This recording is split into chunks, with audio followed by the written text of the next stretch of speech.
Hey everybody, Mr. Seymour here. Just wanted to take a few minutes and review a presentation regarding early college options available to students. So I'm just going to share my screen and bring up this presentation.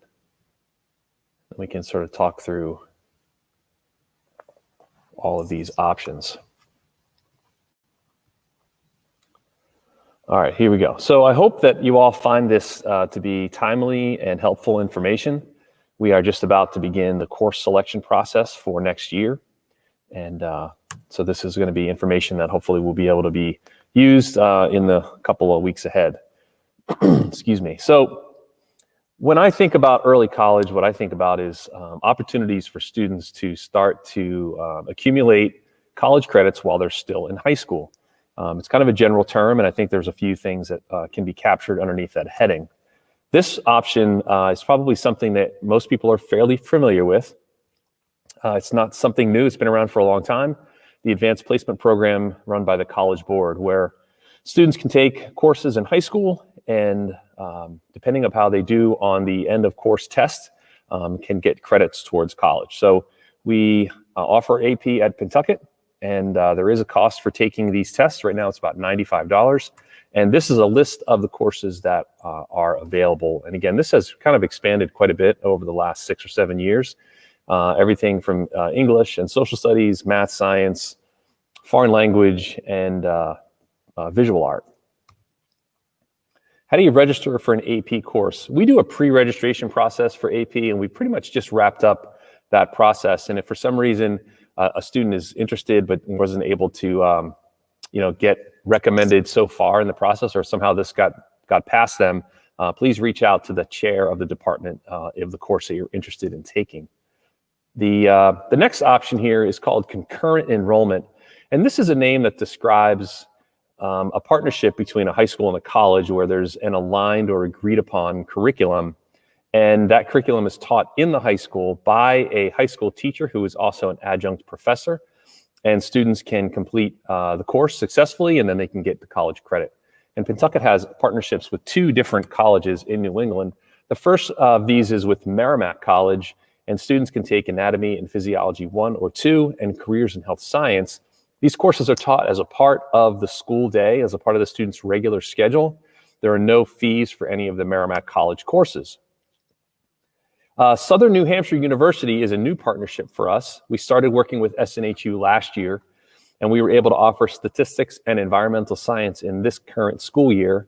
For next year, we've expanded to add college writing, literature, psychology, and chemistry. And these courses are also a part of the regular school day and as a part of the student's schedule. And these courses cost $100 each. How do you register? These, again, are part of the regular registration process. So speak to the teacher of the subject that you're interested in when you're going through this course registration process. So if you want to take statistics, you talk to your math teacher and say, please sign me up for the statistics class for next year. And then at the beginning of the school year next year, you register for the college course and you make your payment, and that's the pathway to get into those courses. Dual enrollment is a little bit different than those other 2 options. It still involves taking a college course, but in this case, a student would be enrolled at Pentucket, but also be enrolled at a college or university and be taking courses in both places. We have a partnership locally with Northern Essex Community College, so students would take courses during the morning and then get dismissed and go to Northern Essex for the afternoon. There's a variety of courses. I've listed a few here. There are others. It's pretty comprehensive, and there's a lot of options at Northern Essex. So like I just mentioned, the idea is that students would take courses in the morning, maybe up through lunchtime, get dismissed, go over to the college campus. And these courses are designed to wrap up right around the same time as our school day ends, so students could return for any kind of afternoon activities. And there's the ability to take 2 courses in the fall and 2 in the spring. The courses run 2 days a week. There is a cost for these courses. It's $110 per credit, and most courses are 3 credits, so that's $330 per course.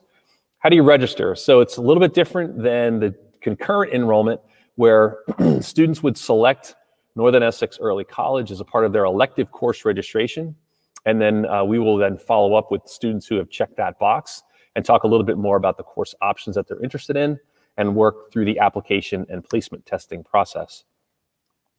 So the best way to take advantage of not only these options, but all of the courses available in high school is to do some thoughtful planning ahead so that you're not simply satisfying your graduation requirements, you're doing it with a little bit of purpose. So if you have an idea of something you might want to study or a career that might be waiting for you, that might help you to select certain courses. But even if you really don't have any idea what you think you might be doing later, but you do think you're going to go to college, then you can do some thoughtful planning and really get credit for some things that you would probably find at most colleges and universities. So we have aligned all of the early college opportunities at Pentucket to the Massachusetts State College and University General Education Foundation. So it's a series of categories and courses that you're going to find as basic requirements at all of the State College and University campuses. So you can see from the slide, it's a little bit of English composition, some behavioral and social sciences, humanities, natural physical sciences, and math, and there's a different amount of credits associated with each of these. A really good question to ask when thinking about early college courses is, will these transfer to the college I choose to attend? And if you're, really almost at any grade in school, you may not exactly know where you're going to go. And so what we've tried to do is do a little bit of homework and reach out to a group of colleges that we find a lot of Pentucket students typically tend to go to, both in-state and out-of-state, and even some out of the region. And just ask the question, would you take transfer credits? And we've got a really positive response. Most colleges have indicated that they definitely would take the transfer credits. So this presentation and the link in green will be available for people to investigate further. And we'd actually be happy if you found a course or a college listed there that you're thinking about, and you get some information and it's not on our list, let us know and we'll add it to the list so that other people can know about that school.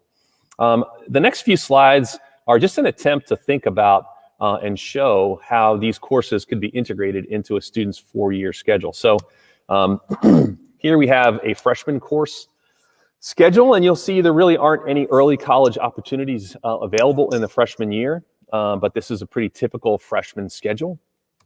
Into sophomore year, there are a few opportunities, and you can see that listed chemistry as an early college course. Students take chemistry in the 10th grade year. You could take that for early college credit. You could also pick up AP Computer Science. So you have an AP class and you have one early college course. Junior year, there are a lot more opportunities, and you can see there's another advanced placement course here. And down the bottom of the page, anatomy and physiology is as well early college. So this student after junior year has 2 AP courses and has 7 early college credits. And then senior year, again, even more things that could be worked into the schedule so that by the end of this student's high school career, they've taken 3 advanced placement courses and they have collected 23 early college credits. So here are some course questions that I thought many people might have. So I already kind of got into this first question around the transfer. And again, you can explore that a little bit further. The next question there about what's the difference between an AP course and a college credit course. So I'll use statistics as an example because we offer it as an AP and an early college course. There are really, I think, 2 distinct differences. One, the AP course is going to have a higher weight in your grade point average. And secondly, the AP course has a test at the end, and that test is what determines whether or not you could get college credit. So the early college option is really based more off your performance in that course throughout the entire school year. So that's definitely one difference you want to keep in mind. The cost would be fairly similar for both of those. Question 3, what if I don't want to take these courses? Will I still be prepared to go to college? And the answer is yes. We have probably north of 85% of our students go off to college and university after high school, and taking our course of study will definitely prepare you. The advantage of these courses, again, is that it may be an inexpensive way to get a semester or more of courses completed, and then you just don't have to take those at the university or whatever you're doing after high school. Why do these programs cost extra, and why do they have a different cost? So these, I think essentially it's because you're working with a college or university to get the credit, so they are going to provide the transcript, and you would essentially be enrolled as a student in these colleges. So they're going to charge a fee for that service. They have different costs because there's a different format for how these things come about. One, you have the AP testing process. We have a partnership with Merrimack, and we have it set up one particular way. SNHU has their relationship a little bit different. $100 is still a pretty inexpensive college course. The Northern Essex classes, because you're going to that campus, it's their professor of their building, there's more overhead, and so the cost is a little bit higher. And the last question here, what do I do if I want to take these, but I can't afford the cost? There are some options through the College Board to get a reduced cost for the advanced placement test. And if you are really interested and cost is in the way regarding the other options, please reach out to myself or one of the guidance counselors, and we'll do everything we can to help make it affordable for you. So I'm just going to go back and stop sharing my screen. And thank you all for listening, and just encourage you to really take some time to think a little bit about what's happening next for you and to do some of that planning. And I would be happy to answer any other questions as well with the guidance counselors. So please reach out and ask if you have any questions. So again, thanks and good luck. Let us know how you make out.